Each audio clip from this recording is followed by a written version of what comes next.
Hello Taurus, welcome to Guruma Hindi tarot. और ये reading है लव रीडिंग ईयर 2025 की। तो ये रीडिंग एक्सक्लूसिवली लव रीडिंग ही है, क्योंकि इससे ज़्यादा अगर मैं इसमें जोड़ूँ लाइक करियर और फाइनेंस पे भी मैं रीडिंग करने का सोच रही थी, बट वो वीडियो फिर बहुत लंबा हो जाएगा और उतना टाइम मुझे मिल नहीं पाया है। बट जैसे ही मौका मिलेगा मैं उसे भी अलग से अपलोड कर दूंगी। तो ये रीडिंग लव रीडिंग है और इस रीडिंग में मैं हर मंथ के लिए एक कार्ड निकालूंगी। तो ये एक 12 कार्ड रीडिंग होगी। सो चलिए आगे बढ़ते हैं और देखते हैं कि लव के मैटर में ये ईयर 2025 आपके लिए कैसा रहने वाला है। Messages for taurus.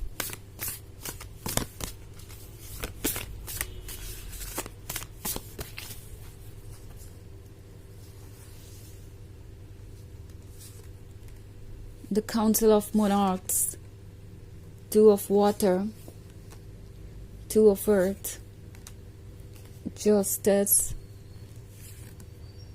7 of Earth,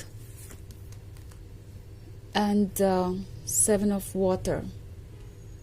Okay. So, Justice का कार्ड है और शुरुआत में द काउंसिल ऑफ मोनार्क्स है, 2 of Water और 2 of Earth है।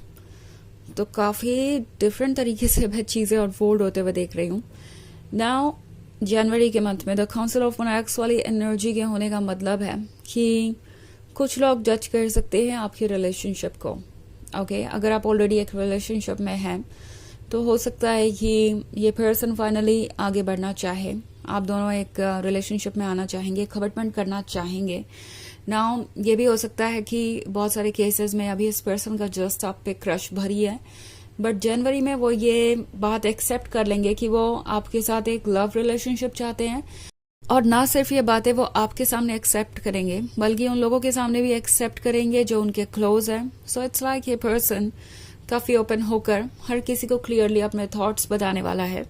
और जैसे ही ये पर्सन ये थॉट्स बताएगा, इन्हें जजमेंट मिलना शुरू हो जाएगा कि उनके लिए ये रिलेशनशिप अच्छा है या नहीं, उन्हें इसमें आगे बढ़ना चाहिए या नहीं। एंड वहाँ से सिचुएशन थोड़ी कॉम्प्लिकेट हो सकती है। जनवरी के मंथ में आपको कुछ चीज़ें बिल्कुल इम्पॉसिबल लगेंगी। फिर 2 ऑफ वाटर वाला कार्ड है, तो ज़्यादा देर नहीं लगेगी इस पर्सन को ये रियलाइज करने में कि आप और वो एक दूसरे के लिए ही बने हैं। और एक्चुअली ये पर्सन ऐसा महसूस कर रहा है कि वो आपको लेट गो कर ही नहीं सकते। आप दरअसल उनके ही सोल का हिस्सा है, उनके ही सोलमेट है। सो फरवरी में बहुत ज़्यादा इंटेंस रोमांस और फीलिंग्स देख रही हूँ मैं आपके बीच। ओके, जो कि डेवलप होगा एक बहुत ब्यूटीफुल स्टोरी में। अगला कार्ड है 2 ऑफ अर्थ का। सो आप जो भी एक्सपीरियंस करेंगे फरवरी में, उसके बेसिस पे आपको कुछ फैसले लेने पड़ सकते हैं मार्च में। लाइक आप क्या करेंगे, क्या इस लव को चुनेंगे, इस डीप फीलिंग को चुनेंगे, या किसी तरीके का कमिटमेंट चाहिए आपको, और अगर वो आपको नहीं मिलता तो आप आगे क्या करेंगे। इस तरीके के सवाल बहुत सारे होंगे। आपको ऐसा लगेगा कि आप किसी रिस्की सिचुएशन में हैं और चीज़ें आपके लिए टफ हो गई हैं।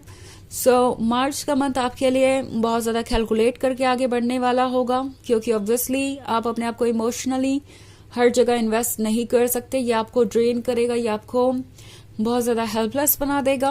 ओके, बट अगर हम बात करें नेक्स्ट क्वार्टर की, यानी अप्रैल, मई और जून की, तो जस्टिस का कार्ड है अप्रैल में। इसका मतलब है ये मंथ होगा हर चीज़ को इक्वली कैलकुलेट करने का। अप्रैल आपसे कहेगा कि उन चीज़ों को क्लियरली देखिए जो आपको ऑफर हो रही हैं। ओके, एंड बिना किसी इमोशनल अटैचमेंट के जजमेंट करिए।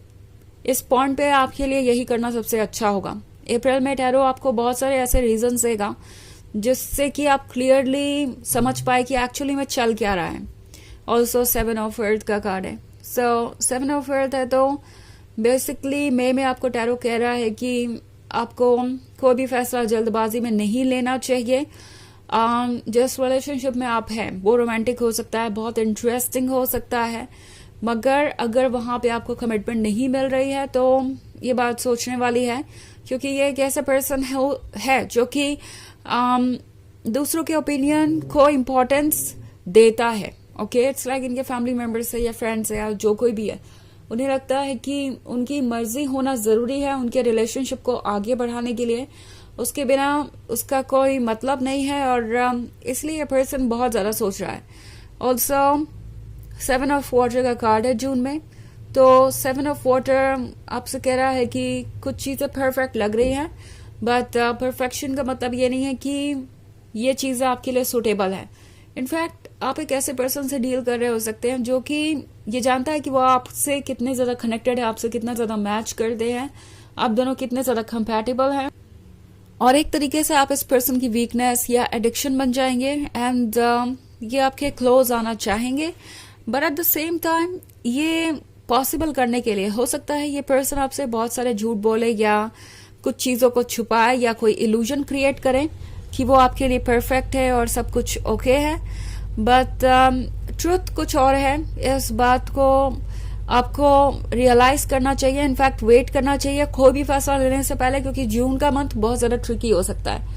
जब आपको सब कुछ परफेक्ट लगेगा तभी कुछ ऐसी चीजें होंगी जो आपके मन में डाउट क्रिएट करेंगी।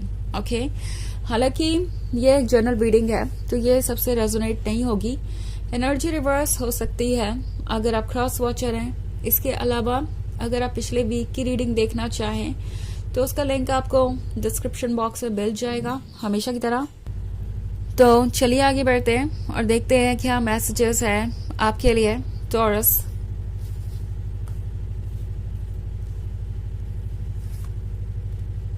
Eight of earth, 6 of earth, Queen of air, the hanged man, strength, and 9 of air.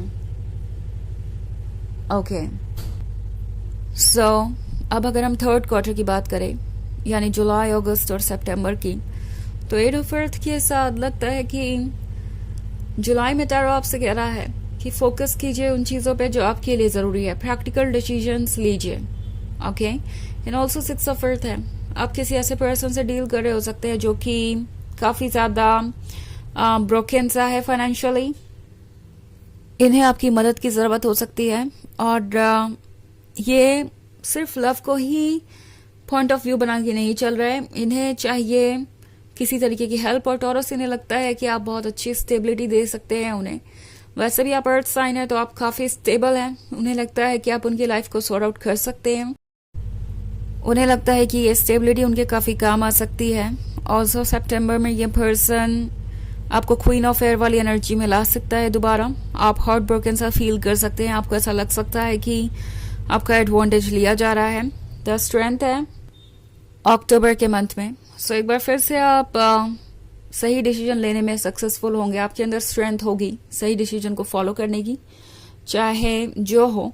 तो 9 ऑफ फायर के साथ फाइनली आप जैसे लगता है खुद को प्रोटेक्ट कर पाएंगे हर तरीके की नेगेटिविटी से, एंड द हैंग्ड मैन के साथ दिसंबर में आप वाइजली डिसीजन ले पाएंगे। सो अगर बात करूं मैं मैरिज की तो कुछ लोगों के लिए 2 ऑफ वाटर के साथ ये फरवरी में पॉसिबल हो सकता है, और 9 ऑफ फायर के साथ कुछ लोगों के लिए नवंबर में भी ये पॉसिबिलिटी है। वैसे तो ये एक जनरल रीडिंग है तो इतना ज्यादा एक्यूरेट हर किसी के लिए नहीं होगी, बट स्टिल द हैंगमैन के साथ ऐसा लग रहा है कि टैरो आपसे यही कह रहा है कि जब भी बात आए कमिटमेंट और मैरिज की तो अपने विजडम को यूज कीजिए बजाय किसी और तरीके से अपने लाइफ पार्टनर को चूज करने के। तो चलिए देखते हैं आपके लिए ऑरेकल मैसेज क्या है।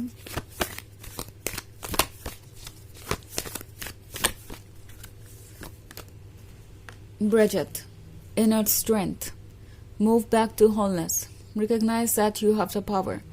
तो ये कार्ड आपसे कह रहा है कि आपको एक बार फिर से खुद पे फोकस करना पड़ेगा, आप वही हैं जो आप पहले थे और आप वही रहेंगे। ये ईयर एक्चुअली आपको यही समझाने आएगा कि आप कितने कंप्लीट है, कितने परफेक्ट हैं, आपको किसी की जरूरत नहीं है, और आपको अपने विजडम से फैसले लेने चाहिए, अपने लिए वही चूज करना चाहिए जो आपको डिजर्व करता हो। ओके, तो ये है रीडिंग इस ईयर की यानी 2025 की। आई होप आपको अच्छी लगी होगी। Thanks for watching, till next video, bye.